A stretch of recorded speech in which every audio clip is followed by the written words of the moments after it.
And welcome to today's event. I'm afraid things haven't gone entirely according to plan, so we're still... one of our speakers is here.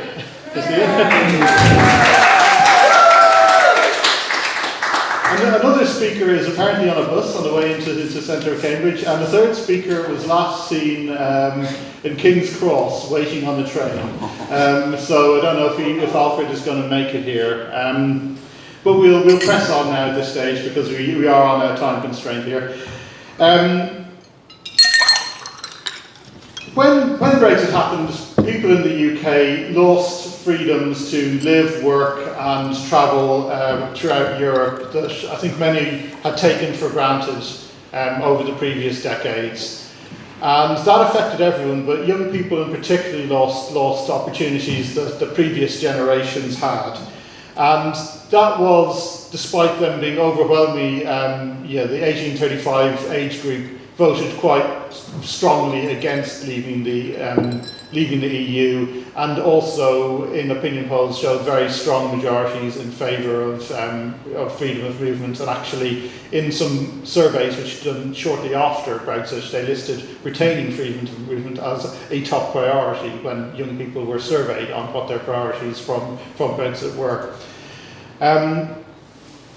But now, as part of its reset, the UK government has agreed with the EU, at least in principle, that it will rejoin the Erasmus Plus educational programme and also negotiate I think they're calling it a youth opportunity travel agreement, which would allow visa-free travel for short periods of, I think, 2 or 3 years. I think that's kind of detail that's still to be agreed. Within the EU, and EU citizens will be able to live, to work and study in the UK in a similar way. A lot of this is still to be agreed.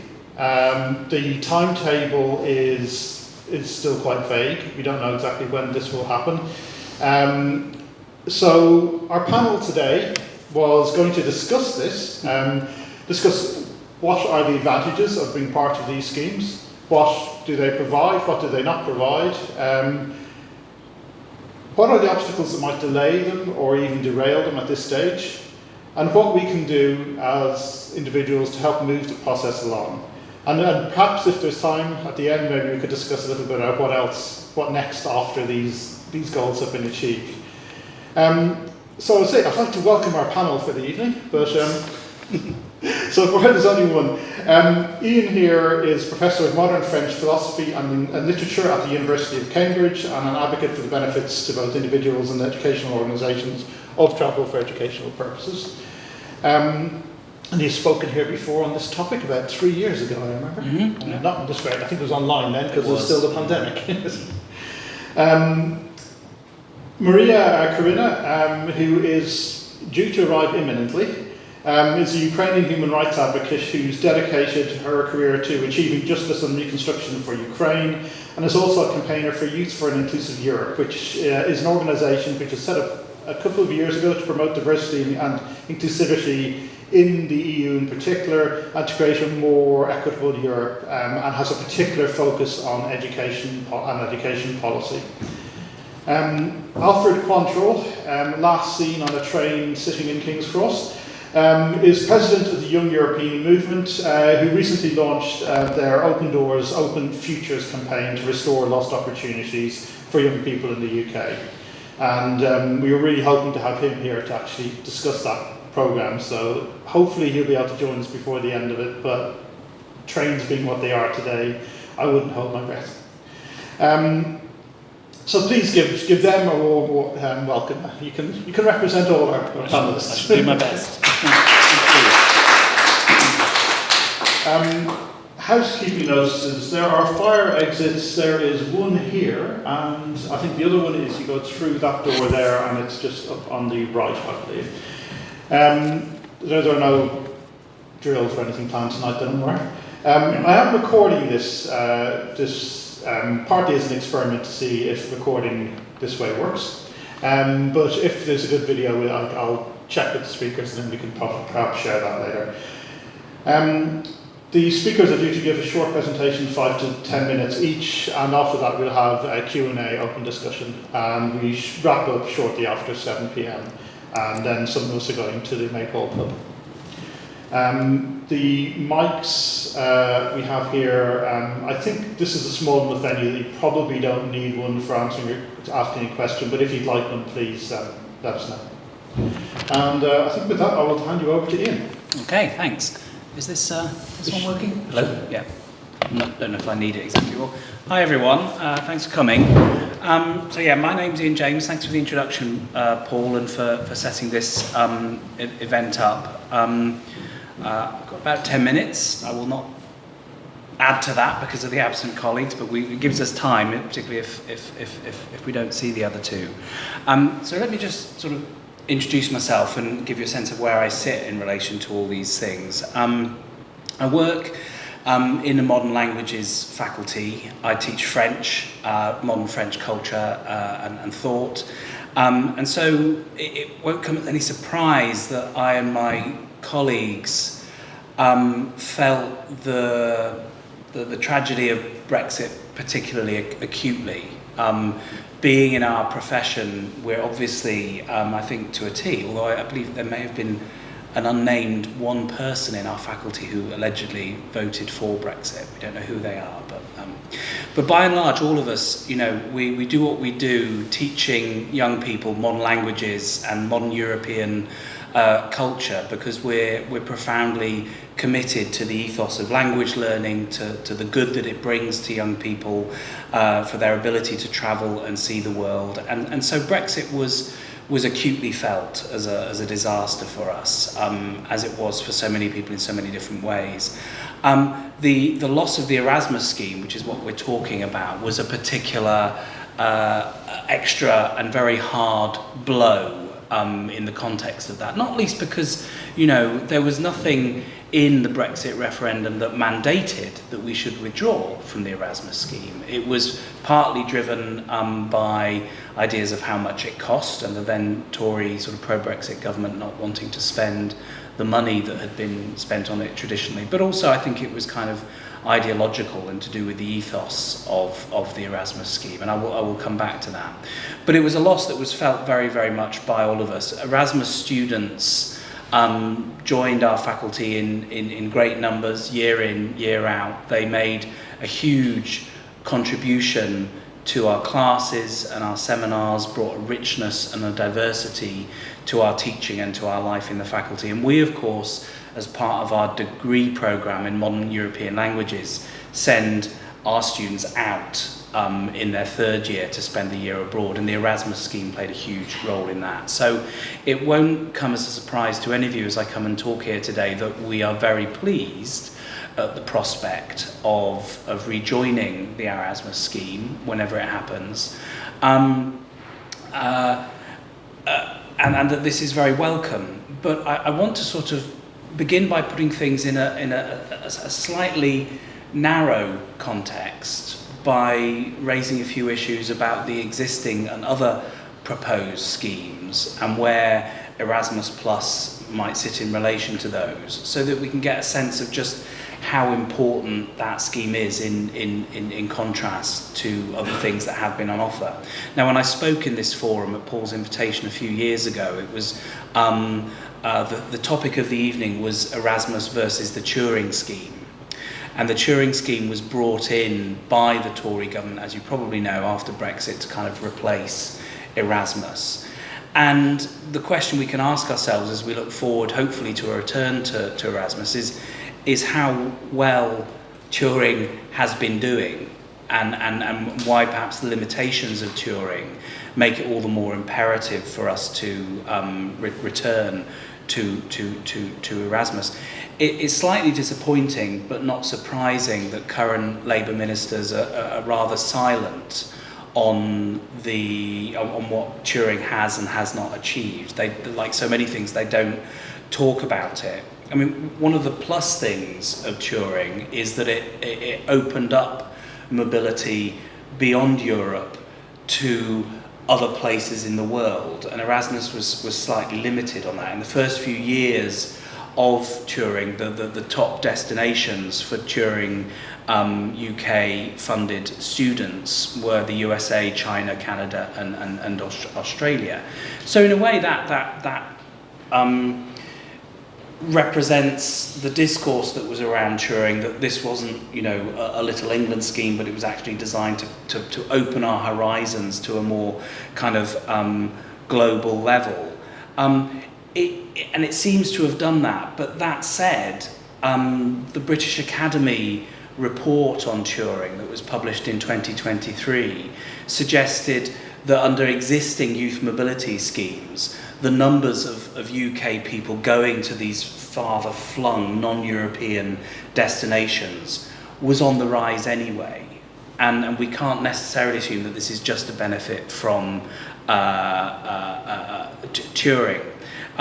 The other good thing about the Turing scheme was that it offered short-term flexible placements, which the Erasmus scheme didn't. And we'll come back to this in the context of the plus in Erasmus Plus. Because with short-term flexible placements, this opened up to people perhaps of less privileged backgrounds. There was greater flexibility so that there could be wider participation in the kind of mobility for young people that these schemes are designed to promote. And so these are details, but they are important because they're about the only good things you can say about the Turing scheme, which was largely underfunded. The students we sent out on Turing sort of halfway through started to be means tested, so they would only get funding for their year abroad Turing sponsored placement if they were actually getting money. And so it means that for all the attempt to level the field in terms of opening up the world for UK students to travel and get all the benefits of travel, particularly in terms of study, the Turing scheme is slightly hamstrung by its low level of funding, and so it kind of limited what it could do. And of course, as I talked about a few years ago when I spoke in this forum, the problem with Turing is that it was non-reciprocal. There was no reciprocal arrangements. It sent students out, but it didn't have any reciprocal arrangement to bring them in. And it was shorn of any real sort of narrative or purpose. I think it was a stopgap to try and plug a wound that had opened up in the wake of the Brexit and our withdrawal from the Erasmus scheme. Now, you may also have heard more positively that at the EU summit in May this year, the UK agreed to negotiate the future existence of a youth mobility programme with the EU, which would work multilaterally. This youth mobility programme, the plan would be that it would be open to UK people from the ages of 18 to 30, that it would allow people to live and work and study or whatever for a period of perhaps 4 years, but that would be negotiated, and it would be reciprocal. So it opened things up in a way for, the plan is, it's being negotiated, it's not yet implemented, that it would open things up for young people in the UK who effectively have been deprived of the freedoms that Paul spoke about at the beginning. And it's an important step. Politically, this agreement, and hopefully the way it is to be negotiated, will be a process of rebuilding trust between the UK and our EU partners. Unlike existing youth mobility schemes, this particular scheme is not just bilateral with individual countries, it's multilateral with all the EU states. And we'll wait to see, you know, how and to what extent it's funded. But it's largely symbolic, it's trust building, and it's important to that extent. It's rolled into a package of EU negotiations with the British about other things, sort of fisheries, etc. And the pressure to create this mobility scheme has come from the EU countries, and the British government sort of comply. But it's not clear that they're as enthusiastic about it as the EU countries were, and particularly on the kind of the symbolic aspect. But it's an important step. So I mentioned these two things really just to underline just what an important thing it is that we are hopefully rejoining Erasmus. I think the other panellist has arrived. Hooray. Hello. Yes, so it still has limitations. So the question is what the Erasmus Plus scheme offers that these two other schemes don't. It's in no way clear that once we rejoin. Hello. I'll just pause for a moment while we welcome our other panellists. That's all right.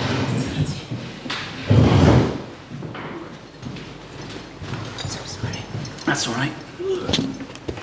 Hello, nice to meet you. Hello, nice to meet you. Hi, I'd just like to welcome our second speaker for the evening, Kurinna, who is originally from Ukraine but has been living in the UK for a few years now. I think you were in, was it Sheffield or Essex. Essex, sorry, the University of Essex. Yeah. And is a campaigner for Youth for an Inclusive Europe. So yes, you'll be talking about their work, I guess, to a certain extent, but which is promoting diversity and inclusivity to create a more equitable Europe. So I will hand back to Ian, and then we will introduce the other one. Yeah. Okay. Thanks.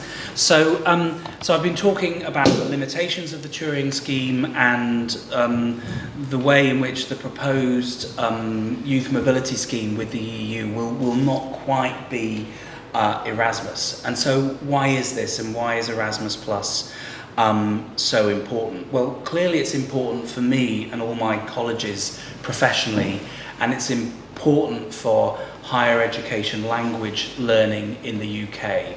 We will, if it works out, we will be getting back these reliable reciprocal exchanges for our language students, so that we will be sending them away on a reciprocal basis to other universities. We will be receiving their students back, and hopefully things will return to that kind of very rich exchange dynamic that the earlier Erasmus schemes allowed us to work within. But it's important to note that Erasmus Plus has changed from the old Erasmus schemes. Like the Turing scheme, they also now have these the flexibility of short-term stays and a kind of a greater openness of participation. I'll talk more about that in a moment. But I think the UK's move to rejoin Erasmus Plus is much more than just restoring a study abroad programme. It will show hopefully a change in the way in which Britain relates to and works with its European neighbours, its young people, its universities, but also how universities, young people and educational policy will enter once again into a renewed dynamic in ways that hopefully will have effects beyond just those people, say, studying languages or doing university course exchanges. I think as Paul alluded to at the outset, one of the greatest tragedies of Brexit, that it was a referendum in which those who voted for Brexit were largely of an older generation, and they helped swing it. And it was done, of course, against the interests of all those in the younger generation who voted against Brexit and lost all their opportunities. And I think, so I fully endorse the premise of today's discussion, which is that rejoining Erasmus Plus will be a key stepping stone to restoring mobility, restoring movement, and restoring the freedoms that our younger co-citizens lost when they were, against their wishes, stripped of all sorts of rights and freedoms that they had. It was in many ways outrageous, but it was the political process that we went through, and we live with the consequences. Erasmus, and now Erasmus Plus, over generations has helped students, study and work and enrich their education, but it's clearly also a cultural project. It's part of the EU mission, a core part of the EU mission, around establishing a political community of people who relate to Europe, relate to European democracy in certain ways. And whether they're on not quite full members of the EU, whether they're on the margins, as we are in Britain and as Ukraine now is, this is an important thing. It's of course why I think as Brexit became a political project which by far outstripped what was actually mandated in the referendum itself, this is why Erasmus was one of the victims, not just because of the cost, but because, if you like, the ethos of Erasmus is so closely tied to the European project. Its advantages, were, as I've suggested, reciprocity, good funding, established, reliable and workable frameworks between institutions. But it was also, and you can read this on the Erasmus website, it was about promoting young people's participation in democratic life. So it's tied to the democratic ethos of the European Union, which is always an ongoing project and always needs sort of shoring up.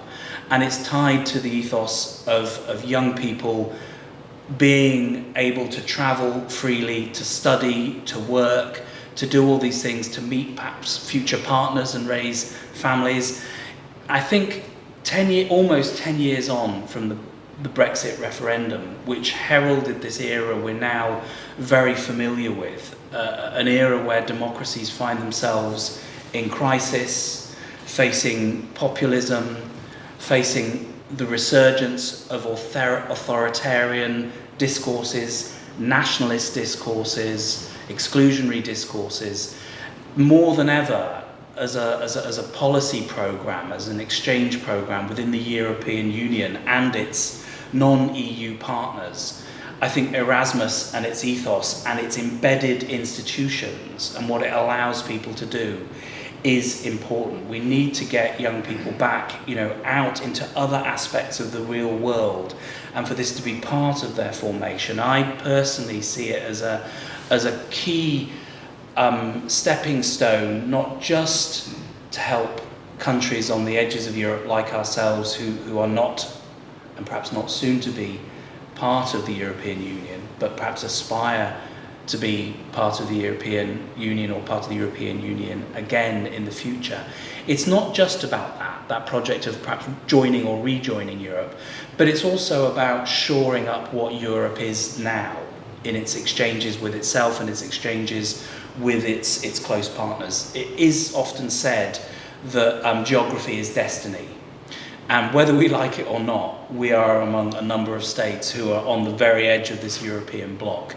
And if we want to have solidarity with ongoing democracy and a culture of democracy in Europe and its near abroad, if we want our young people to be educated to see what can happen on the ground across this continent and resist, online misinformation, to be formed in such a way that they're alive to what's actually going on in the world across our borders, to be able to resist propaganda coming from our not so friendly neighbours, Kremlin propaganda for instance, then I think this is all part of a project that we need to embrace, endorse. Turing doesn't really have a narrative. The Youth Mobility Scheme that I mentioned doesn't really have a narrative or an ethos. It's an arrangement as part of pragmatic politics after Brexit.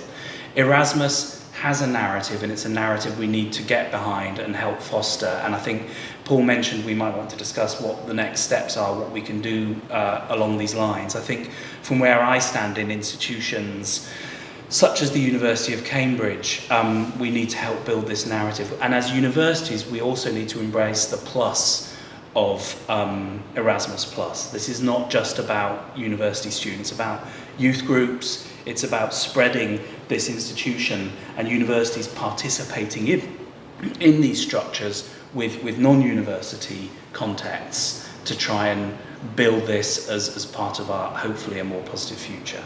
So that's certainly where I stand on this issue.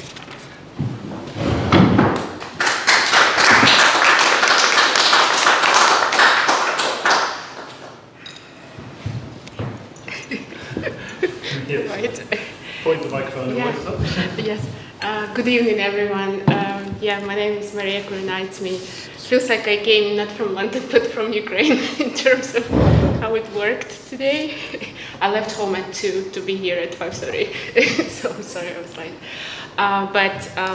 Yeah, just on the way I took a book with me that I'm going to present to the Society of Europe, Cambridge for Europe.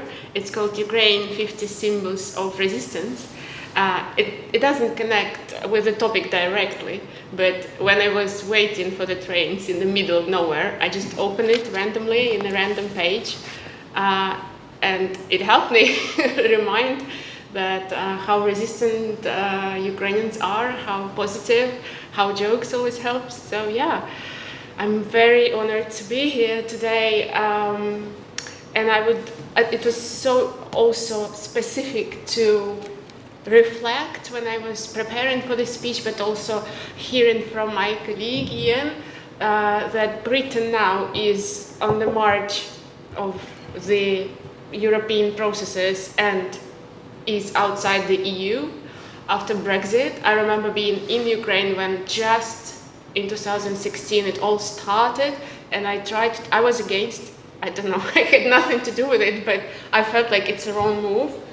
And now, almost 10 years after, you all know how Ukraine is trying to actually, thank you so much, enter to the EU.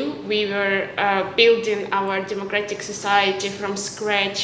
I'm the part of the young generation that saw, as my parents were trying to, be a part of civil society for democratic changes during Orange Revolution. I was at Next, Euromaidan, Revolution of Dignity, and for me, the idea of the EU has nothing to do, not nothing, but not primarily, has something rational or economic. For my generation, for younger generation now in Ukraine, and for older generations like my parents, it's about the common idea. It's about going back to European family because we share the same values: democracy, peace, human rights, rule of law, justice, and respect of diversity and of everyone, equality.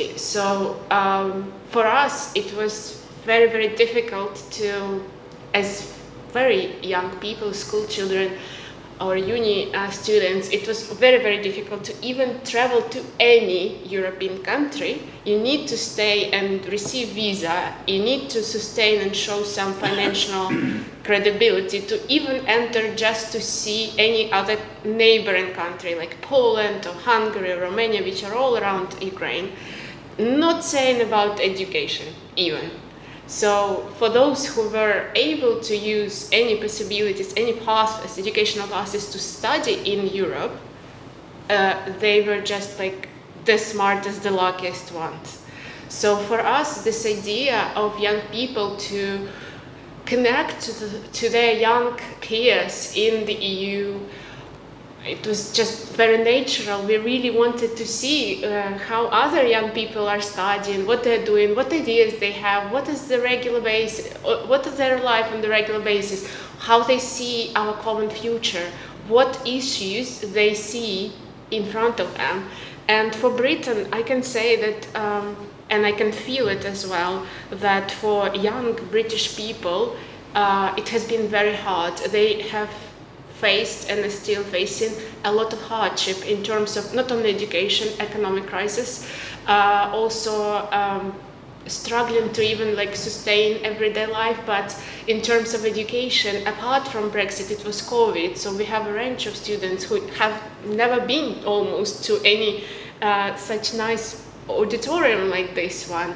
And plus with Brexit and all what came after, they're struggling to not only go and have some exchange program in the EU, they're struggling to get education here. So for me, also why Erasmus is important, because it's one of its values is accessibility of education for young people from the very diverse community, especially for those who have come from disadvantaged communities. So not only those who are privileged, and for them it was always the future to be at some university.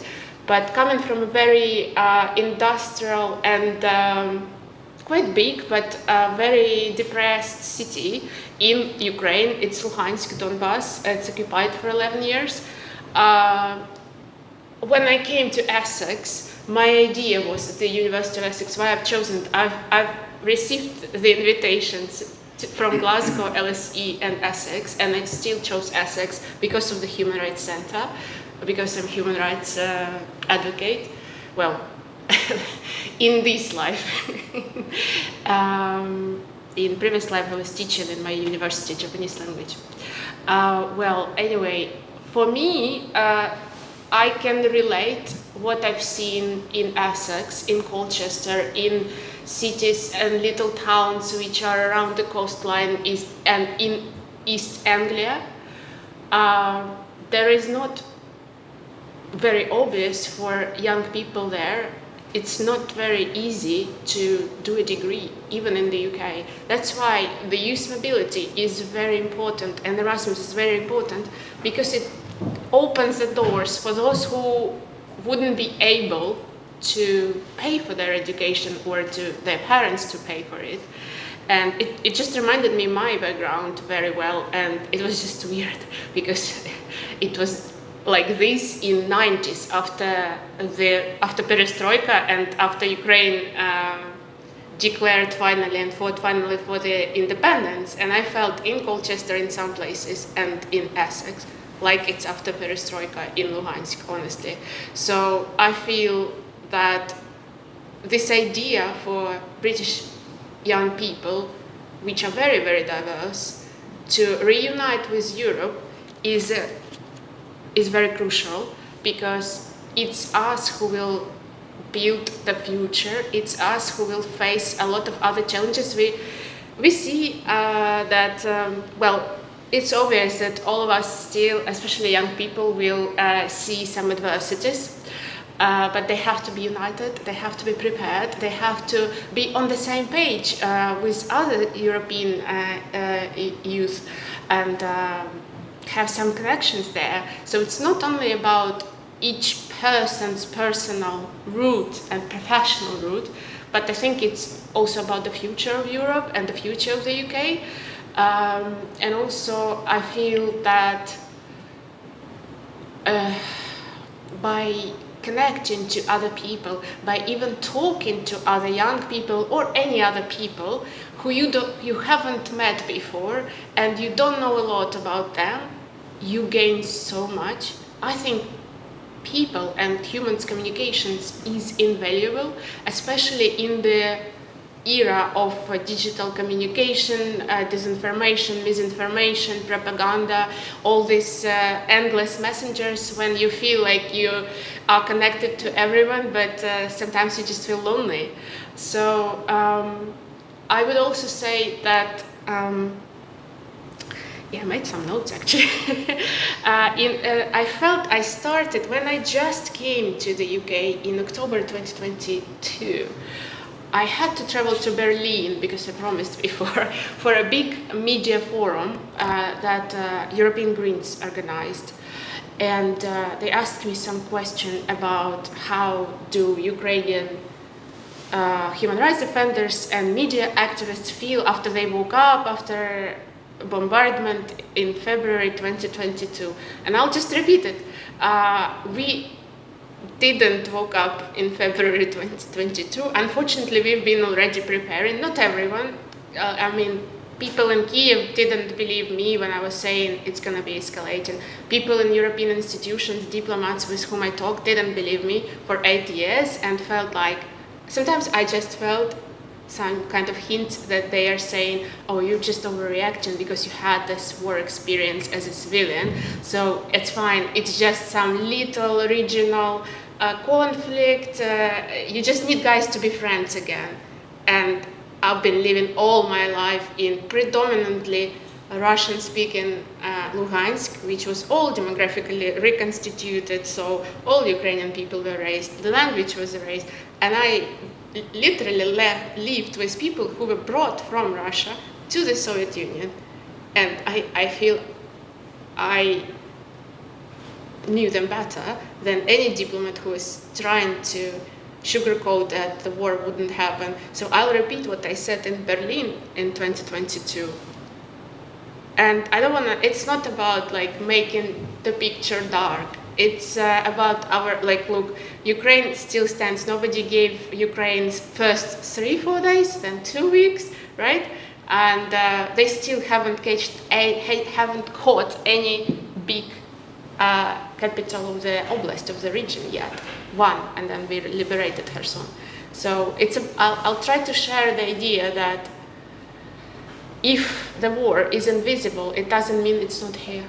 It's even more, I would say, dangerous, because it is in the EU and in Europe and in the UK, in informational sphere, in energy sphere, in disinformation, in propaganda, in this polarization that you feel now all with all these far right movements and all kind of destabilization strategies.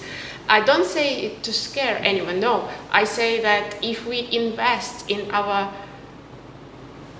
resilience, because Britain is very resilient. Historically, Britain always was, for me, and you even heard our president, was always a role model of how to stay strong in the face of any adversities, any hardship. But I think we need to pay attention more on on young people, on their education, because education is future, because education is when you learn how to connect to the people, how to understand other people. What I've learned here in the University of Essex and generally in your culture, which I admire seriously, is that, at least in my experience in university environment, you are taught to listen respectfully and try to understand even the opposite point of view, even if you at the beginning don't agree, but truly really trying to understand why this person has this kind of opinion. And this is something that you can learn from education. You can't learn it any other way, I think. So I would just suggest that we need to connect, we need to talk to young people, because I felt, I don't know, obviously here it's very different, but still, even here, I know young people from Cambridge as well. I felt the people who are at university now, or not yet at university, or even can't think about university, that young people here, to the contrary to Ukrainians, young people, they don't feel very, they do not feel that they can influence anything in terms of their own present and future here, in terms of like politics, and they don't feel they can influence anything in Europe as well. Not all of them. There are some very, very proactive, very bright, very smart young people here.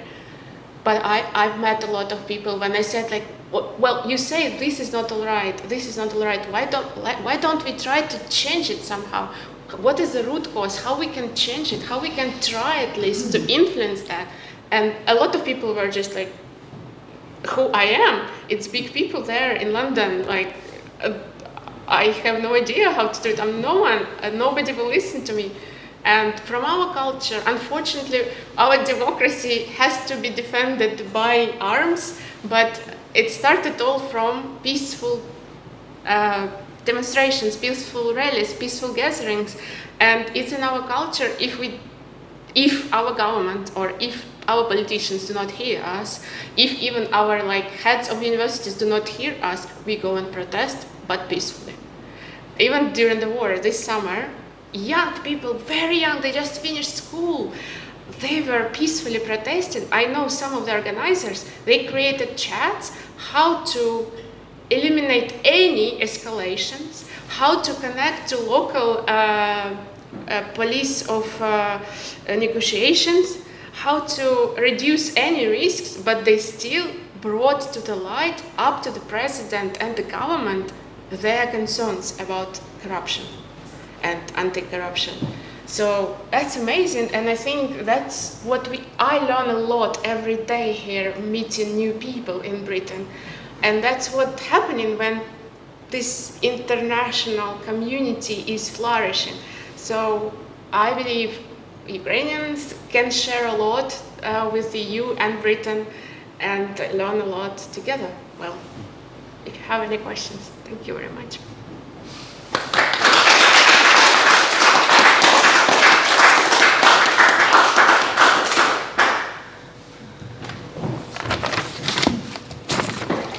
Thank you very much. I have to say, I remember on the summer seeing the reports of those protests which happened in Kyiv, and lots of other cities across Ukraine as well, and how impressed I was that people, I mean, I've been on a few protests in my time, but not under those circumstances where you don't have to just worry about, maybe the police might there might be problems, you might have to worry about where the nearest air raid shelter is.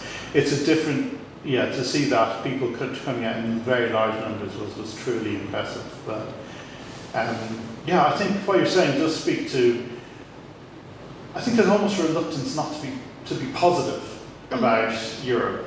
Even when politicians who are in favour of Europe, to just say, to advocate almost on values, well, I think Ian was talking about a values-based advocacy for why we're doing this, and particularly when what we're up against from essentially, particularly the populist right, but also you've got governments like Russian government, the Trump administration, Elon Musk. These are very powerful organisations, and I think there's a sense that, I think if governments, if those who represent us, who are our leaders, aren't actually investing in making the positive case, in putting in place the systems, like Erasmus being one of them, which encourage a different worldview, which actually can counter this, I think we're in trouble, really. And one of the things, actually, when it comes, I'll ask questions in a second, but I think it's one of the things that also Ian reminded when he was talking about about Erasmus and youth mobility, is that for youth mobility in particular, there's about 3-to-1 support for it in the public. So it's almost you wondering, isn't this something the UK government should be asking for, not the EU side in the negotiations, given that there is actually quite strong public support for it. And you almost wonder if that's a negotiation tactic. They're saying, actually, we don't want this, just so they get something to give away, as it were. But it's, I do think there's almost, sometimes I worry when I see what governments are doing, that they're almost talking themselves into offering things that they should be positively presenting to the population as the price of getting some economic benefit. And maybe that's the case with Erasmus, maybe that would be the case with youth mobility. And that worries me, because it's putting it in a very negative framing.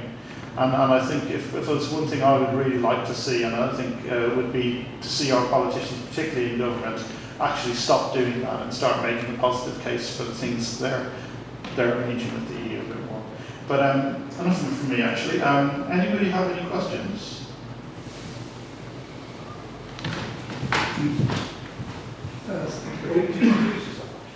Sorry? Could you introduce yourself? Oh, sorry, John Corrie, actually. I went on 2 of the million marches against Brexit with Paul, so we get back somewhere. I could go on all day probably, but I mean, trying to keep it short, 2 things. Ian was saying about the destinations of the majority of the youth mobility people going to essentially Anglophone countries, unless they all go to Quebec, of course, in Canada. But it doesn't seem to me to be really stretching you all that much. I mean, my wife had a niece who did a year in civil engineering in the University of Stuttgart, and she passed brilliantly. And that's pretty different, I think, rather than just going to Australia. I mean, I was born in Australia, but I've been living here for 54 years. So that's a a comment, really, on the youth mobility. Yeah, I'm happy to respond to that, because those are figures from the Turing scheme, where it has sent more people to those countries, Anglophone countries, and you know, the report I read did suggest that youth mobility schemes, generally the bilateral ones, had been increasing in number, and so more people were going to these places, and that Turing was just sort of, you know, echoing what was and helping support that movement on the youth mobility schemes. I got the sense with Turing that, you know, the whole discourse around, you know, the pro-Brexit agenda, which sort of resonated with the, we're going to sort of now look out more globally, and we're going to be a buccaneering economy, and some of the more right-wing ones openly declared that this would be Empire 2.0. I think there is a sort of an ideological twang, if you like, to this emphasis on British people leaving the UK to engage with the Anglophone diaspora. You know, this was part of the narrative of it. It might not be as said openly, but I think it's not by chance that is the case. And so, of course, I absolutely agree with you.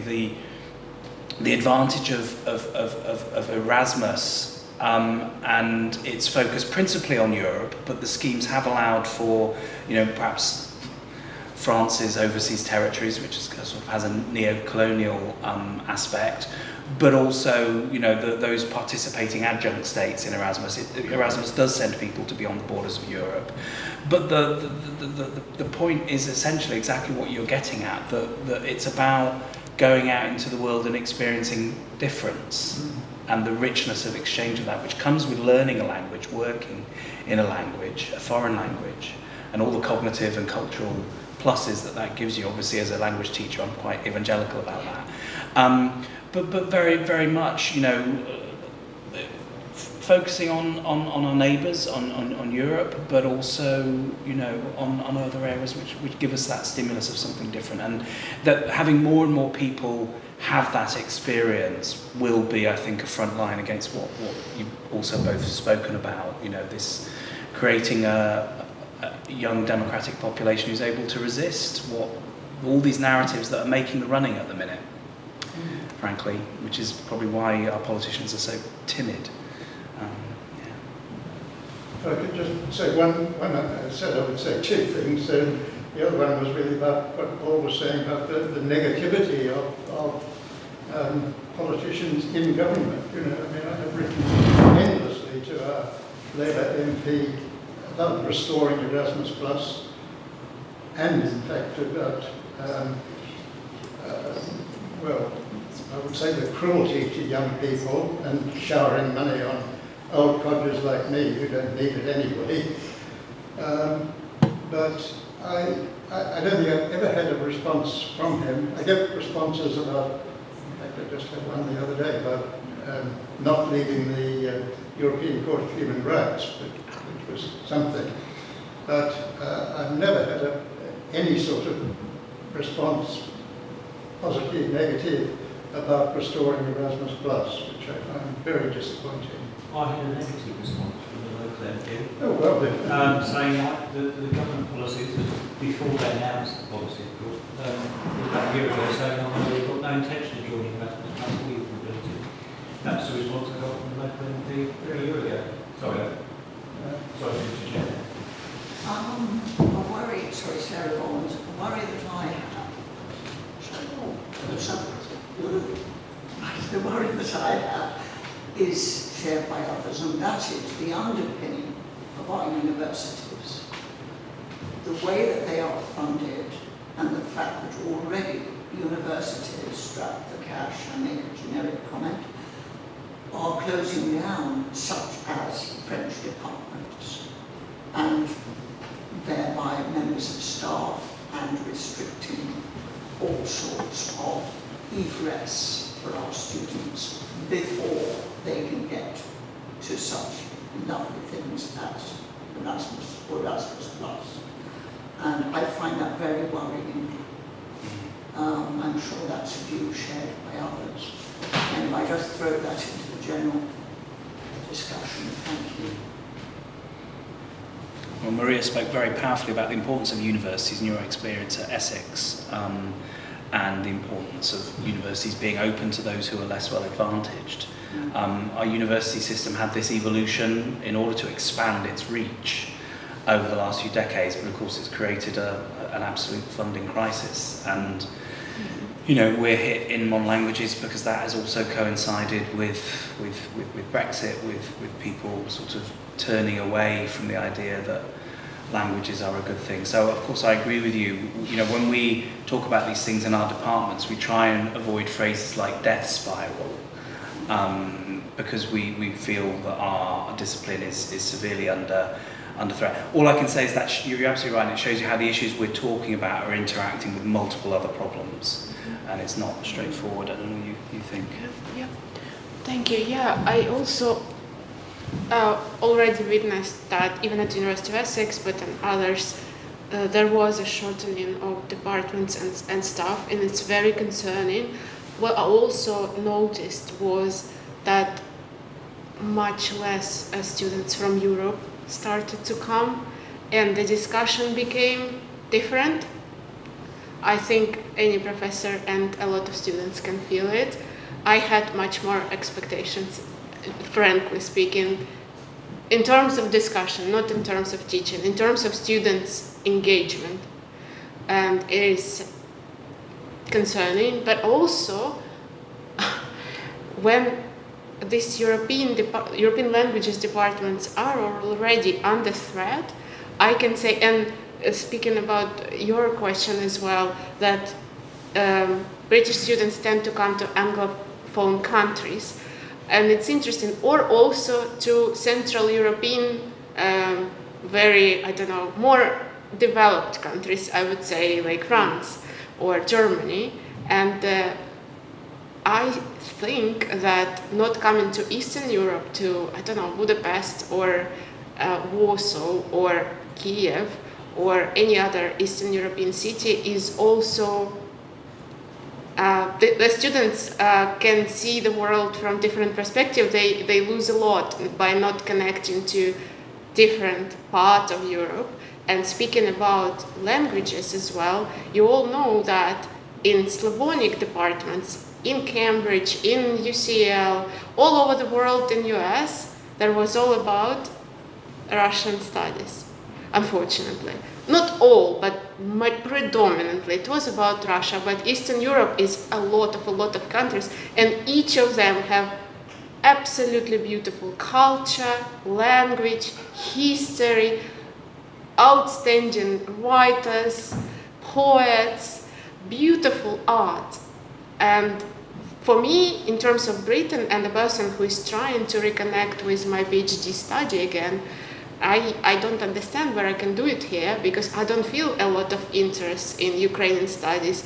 I'm not speaking about like generally language even, but I don't see a lot of interest even in terms of our geopolitical influence now. So yes, it is very concerning. I agree. Before I hand over to the next question, just actually say, I don't know if you're familiar with this, Cambridge Ukrainian Studies is a part of the MML department. They've actually got quite a couple of very good academics, Rory and Alenka, Yeah, I know. and Andy as well. So I think it's very rare. They are very much the exception. But they and Cambridge is very. Yeah, they organise some very good public events actually as well. But, I'm aware, but it's like single.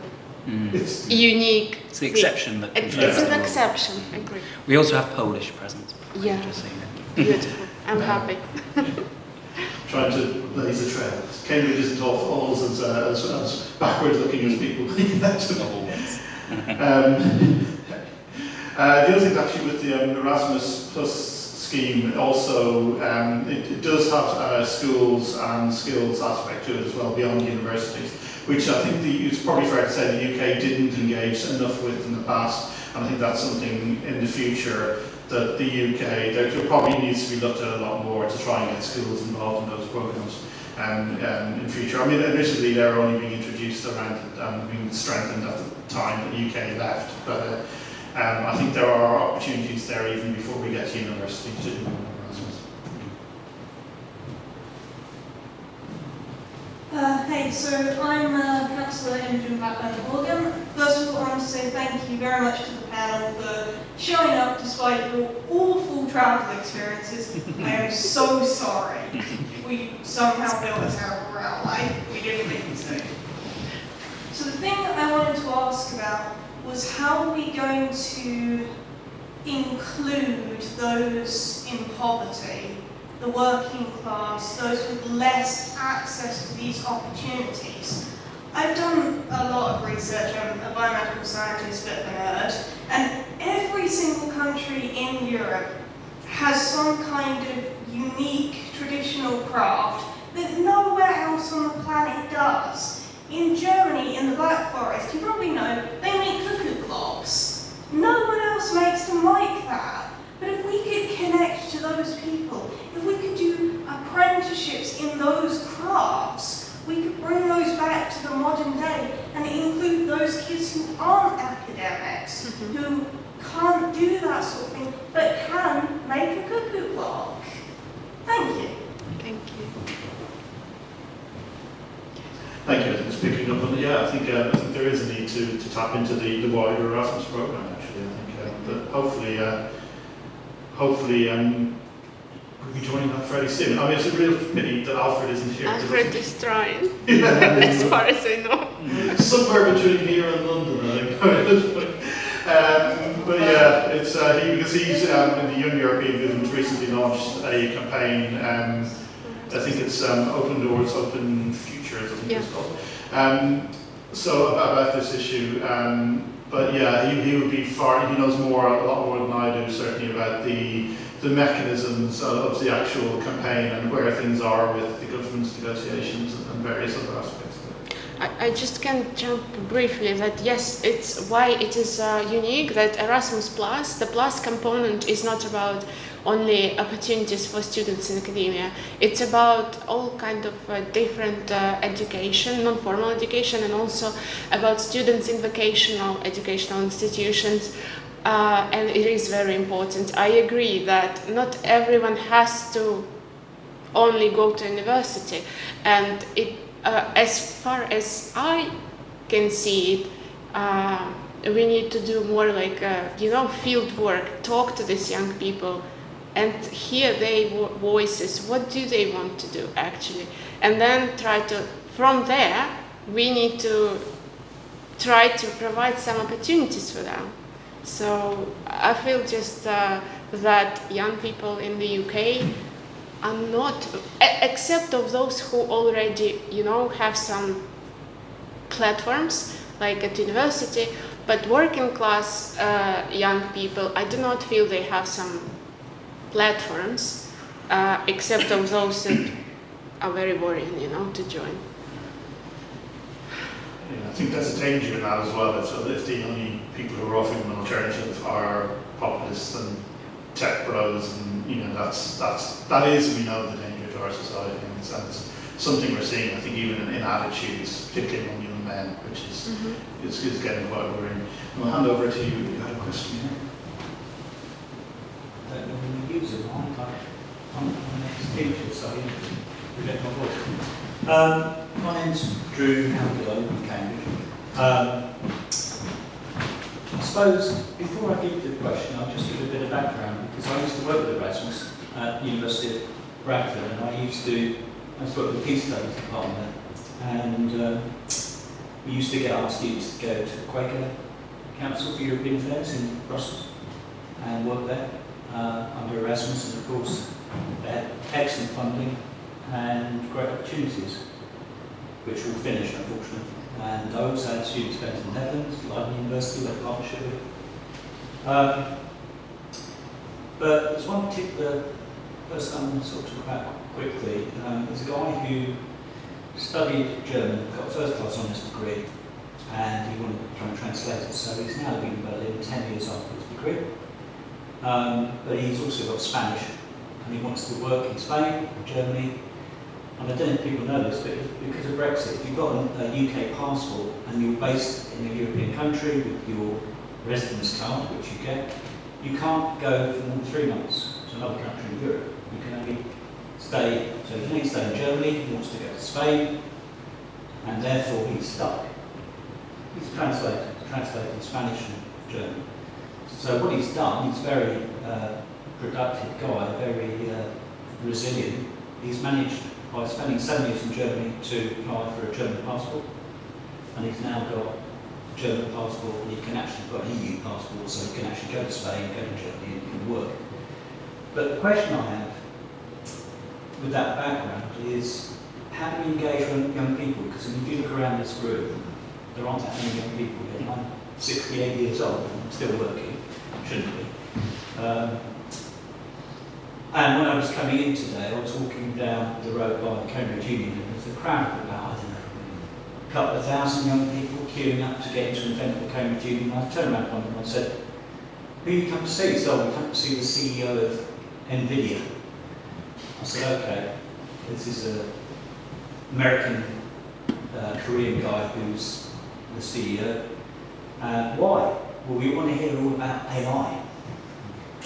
And I just joked and said, "Well, you could just go to ChatGPT and ask, if you want to know about that and what he thinks about it." But anyway, the issue I'm raising is, there's all the young people queuing there. How do we engage them? And most importantly, we've got nearly 4 years to an election, and also the exact time scale could come before Quantrill and Alfred. But if you look at the polls and you see that the way they are at the moment, anything could happen. The Labour government, quite fantastically, are actually putting all this stuff. So we're going to get Erasmus back, we're going to get a youth mobility programme, great for young people, not like old people like me. I did Erasmus, so I can't complain.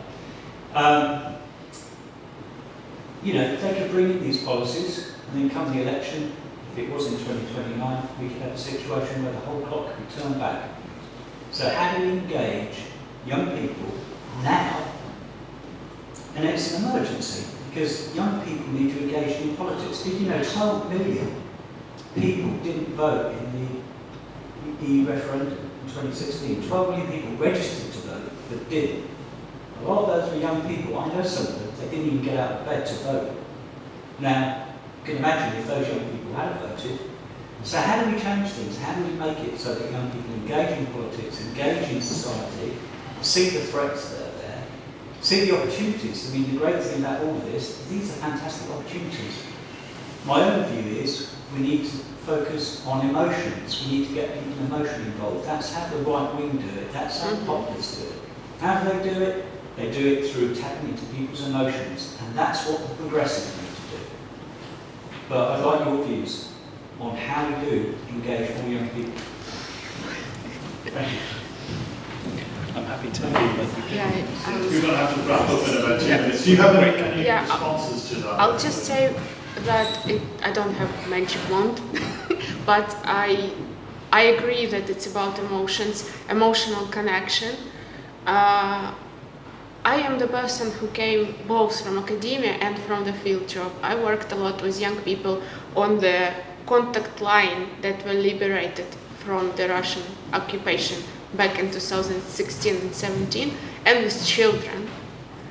We did it like connecting through actually emotions. We did a lot of festivals promoting some different art, different games for those children who have never seen this after the war started. And also by listening to them. I think we need to first meet them and listen to understand their needs. It has to be their voice about how they want to be engaged even, maybe, and then anything else. But I think you're absolutely right about connecting with a sense of senses and emotions, and speaking about mobility and sense of connection with Europe. It's about culture, I guess. We need to, like how I started to learn Japanese, I really felt admiration for their culture, for their poetry first. And that's how all my academic work started. It was very far. No. Very quickly, I agree with everything you say, and absolutely agree with everything you said also. The only thing I can add then is, at the end of what I was talking about earlier, the thing I raised about the Erasmus scheme as a sort of an institution, as a set of stable arrangements, is that it has an ethos, it has a story to tell, and what our centre politicians seem to lack in spectacular fashion is a narrative that will speak to people's emotion. There's a yawning chasm in our politics, and what you raise goes way beyond anything that we can really do perhaps in our professional lives, but it's a question for everyone who wants to try and solve this. To what stories are we going to tell that will compete with these oversimplistic stories from the populist right that tug on people's grievances? Our politicians need to act fast and come up with a story that they don't have. Thank you. Yeah, I think I'd absolutely agree. I'd say not just our elected politicians, and also I think even within some campaign groups, which I'm quite close to, I think there is a tendency to think that everything is almost political in terms of political strategy, and almost rather than actually what will actually work as a message, as a narrative for people to believe in, even if it's not attainable in the next 5 years. You've got to have a goal, you've got to have, give people hope, and you think that this is not just, this isn't what we want, it's also what do we want, and particularly for engagement with young people. It's very difficult. I think we even for this event, we reached out to student groups. It's always been a tricky one, and often, especially with the European issue, in the early days right after the referendum, there was a lot of engagement by younger people, and then they tend to drift off to other issues. So I think the young people are engaged, but it's not necessarily always in the things we'd like them to be, but that's a very patronising attitude. But I think maybe there is elements you actually listen to what they're going to be interested in. If that's the key, is where are they, and let's try and meet them there. I'd like to. I think we are about to be thrown out of here, so I would like to thank you both Ian and Maria for speaking with us tonight, and thank you all for joining. And hope to see you again at a future event. Thank you.